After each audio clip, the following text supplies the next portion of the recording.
Welcome back ulit sa ating YouTube channel. So update lang tayo sa ating project. Bali ano na tayo dito, patapos na. Papakita ko lang sa inyo guys yung ating mga natapos na. Okay.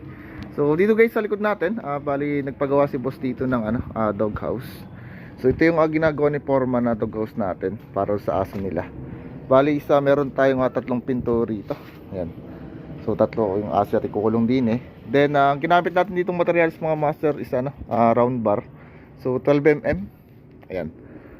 So parang trusses din ang style niya. Ayan. So yan lang. Bali ang magiging bubong nito is yata to.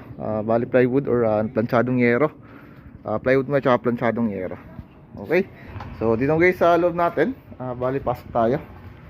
Ayan. So bali ito guys yung ating ginagawa. Andito ako guys. So ito yung project natin. Ating kitchen. Ayan.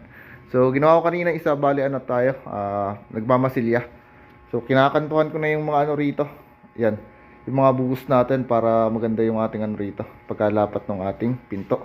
Then kanina, so kinabit ko yung ating lababo. So ito. Then sa ilalim, bali kinasama ko kanina yung P-trap natin. So ito yung P-trap natin. So nagitobero na rin tayo. Okay, so bali madali lang naman yan. Gawa nga meron tayong instruction na sinusunod sa ating papel. So kung paano magiging pattern nya. Okay, bali na pinturahan ko na to ng primer lang muna. So manipis lang yung patong natin.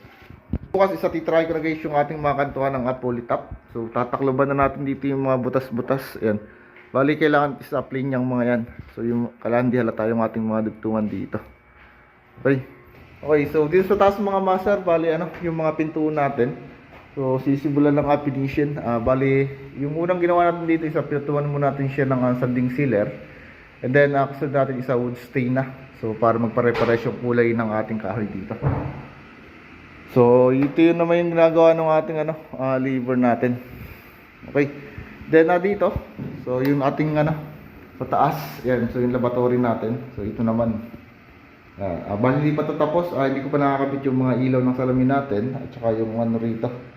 Ilaw ng ating laboratory. So yung mga ilaw yung mga master na abang. Okay, so yun lang muna. Salamat po.